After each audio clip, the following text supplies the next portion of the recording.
നമസ്കാരം, ഞാൻ പാർവതി. നമുക്കൊന്ന് കറാച്ചിയിലേക്ക് പോയാലോ?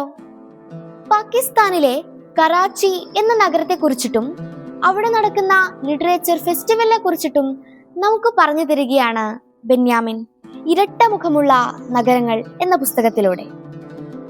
ഇത് പബ്ലിഷ് ചെയ്തിരിക്കുന്നത് ഗ്രീൻ ബുക്സ് ആണ്.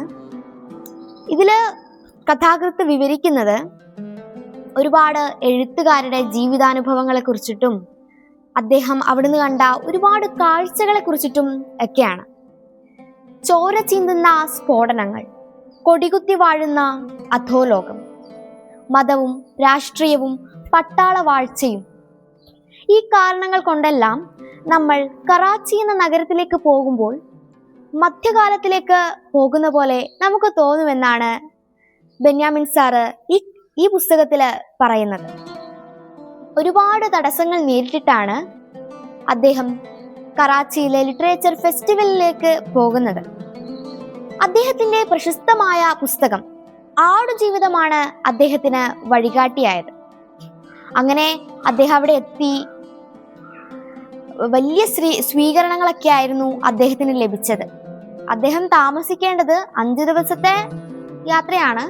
അപ്പോൾ അദ്ദേഹം താമസിക്കേണ്ടത് ഒരു ഫ്ലാറ്റിലാണ്. 4 ചുമരുകൾക്കുള്ളിൽ നിൽക്കുന്നതിനെക്കാട്ടും അദ്ദേഹത്തിന് ഇഷ്ടം പുറത്തുപോയി പുറത്തെ കാഴ്ചകൾ കാണാനാണ്. പക്ഷേ പാകിസ്ഥാനിലെ സ്ഥിതിഗതികളൊക്കെ നമുക്കറിയുന്നതാണല്ലോ. എപ്പോഴാണ് ബോംബ് ആക്രമണം വരുന്നത് എന്ന് പേടിച്ച് ജീവിക്കുന്ന ജനതയാണ് അവിടെയുള്ളത്. എന്നിരുന്നാലും അദ്ദേഹവും അവിടുത്തെ ഭാരവാഹികളും അദ്ദേഹത്തിൻ്റെ ഒരു സുഹൃത്തും കൂടിയിട്ട് തെരുവിലേക്ക് ഇറങ്ങി. അപ്പോഴാണ് ഒരു കാര്യം സാറിന് മനസ്സിലാവുന്നത്. ഒരു കുട്ടിയോട് അദ്ദേഹം ചോദിച്ചു, നീ ഏത് സ്കൂളിലാണ് പഠിക്കുന്നത്, നീ എത്രാം ക്ലാസ്സിലാണ് എന്നൊക്കെ. അപ്പോ ആ കുട്ടിയുടെ മറുപടി ഇങ്ങനെയായിരുന്നു, ഞാൻ സ്കൂളിലൊന്നും പോകുന്നില്ല, ഞാൻ എന്തിന് സ്കൂളിൽ പോകണം, ഞാൻ മദ്രസയിലേ പോകൂ എന്ന് പറഞ്ഞു. അവിടെ മതപഠനം മാത്രമേ ഉള്ളൂ, സ്കൂൾ വിദ്യാഭ്യാസമില്ല. അതാണ് ഏറ്റവും വലിയ പോരായ്മ എന്നത്. പിന്നെ ലിറ്ററേച്ചർ ഫെസ്റ്റിവലിൽ കണ്ട ഒരുപാട് കാഴ്ചകളെ പറ്റിയിട്ടാണ് അദ്ദേഹം പുസ്തകത്തിൽ വിവരിക്കുന്നത്. ഒരുപാട് വിദേശ എഴുത്തുകാരുടെ ജീവിതാനുഭവങ്ങൾ. അത് നമുക്കും കൂടി ഒരു പ്രചോദനമാകുന്നുണ്ട്. ഒരു സൂചനയും കൂടി സാറ് നമുക്ക് നൽകിയിട്ടുണ്ട്. അതായത് സാറ് താൻ പറയുന്നതിനെക്കാട്ടും ഇഷ്ടം വേറെ മറ്റുള്ളവരെ പറയുന്നത് കേൾക്കാനാണ്. അത് ഞങ്ങള് ശരിക്കും അനുഭവിച്ചിട്ടുണ്ട്. എനിക്ക് ബെന്യാമിൻ സാറുമായിട്ട് സംവദിക്കാനുള്ള അവസരം ലഭിച്ചിട്ടുണ്ടായിരുന്നു. അപ്പോൾ ഞങ്ങളുടെ ഓരോ ചോദ്യവും അദ്ദേഹം ക്ഷമയോടെ കേട്ടിരുന്ന് അതിന് വ്യക്തമായിട്ടുള്ള ഒരു മറുപടി അദ്ദേഹം തന്നിട്ടുണ്ട്. പിന്നെ ഞാൻ ചോദിച്ചത് ഈ പുസ്തകത്തിനെ കുറിച്ച് തന്നെയാണ്.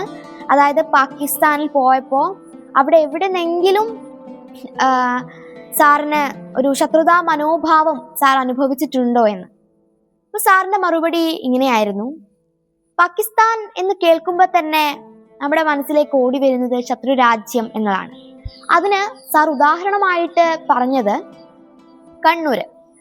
അദ്ദേഹം ഒരു എറണാകുളത്തുകാരനാണല്ലോ. അപ്പോൾ കണ്ണൂരിലേക്ക് വരുമ്പോൾ മറ്റുള്ളവരൊക്കെ പറയും, ദാ അവിടെ പോകുമ്പോൾ സൂക്ഷിക്കണം, അവിടെ ബോംബ് ഉണ്ടാക്കുന്ന സ്ഥലമാണ്, ബോംബ് എറിയുന്ന സ്ഥലമാണെന്നൊക്കെ.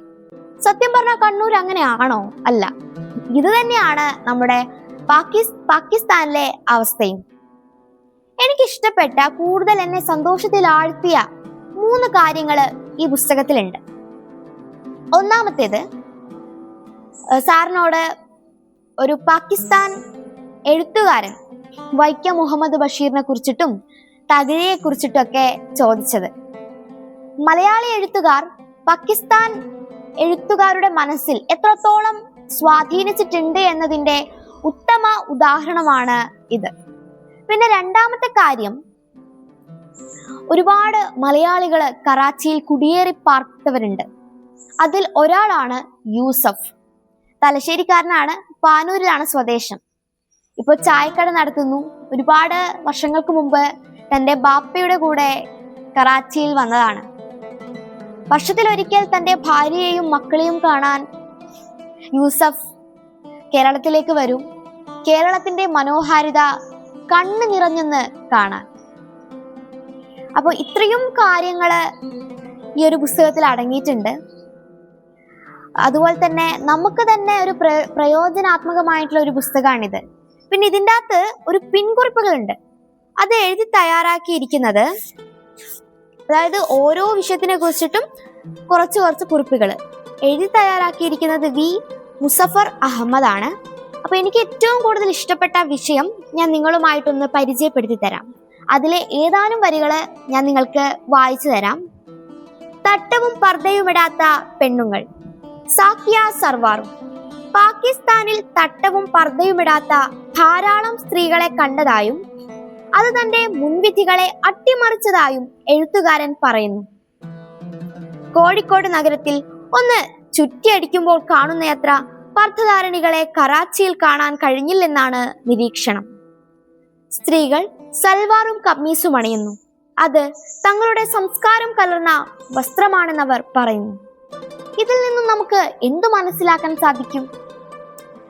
അതായത് അവര് തന്റെ മതത്തിനേക്കാളും പ്രാധാന്യം കൊടുക്കുന്നത് അവരുടെ സംസ്കാരത്തിനാണ്. ഇപ്പൊ അവർ പാകിസ്ഥാൻ വിട്ടിട്ട് ഗൾഫ് രാജ്യങ്ങളിൽ പോയാലും അവിടെയും അവർ അണിയുന്നത് അവരുടെ സാംസ്കാരിക വസ്ത്രമാണ്. സംസ്കാരത്തിന്റെ പ്രാധാന്യം ചൂണ്ടിക്കാട്ടിത്തരുന്ന ഒരു പുസ്തകം കൂടിയാണ് ഇത്. നല്ല നാളെ സ്വപ്നം കാണാൻ ഇന്നു തന്നെ ചിറകു വിരിച്ച് പറക്കൂ എന്ന സന്ദേശം ഈ പുസ്തകത്തിലൂടെ കഥാകൃത്ത് നമുക്ക് തരുന്നുണ്ട്. ഒരു വലിയ യാത്രയിലേക്ക് നമ്മെ നയിക്കാൻ ബെന്യാമിന് കഴിഞ്ഞിരിക്കുന്നു.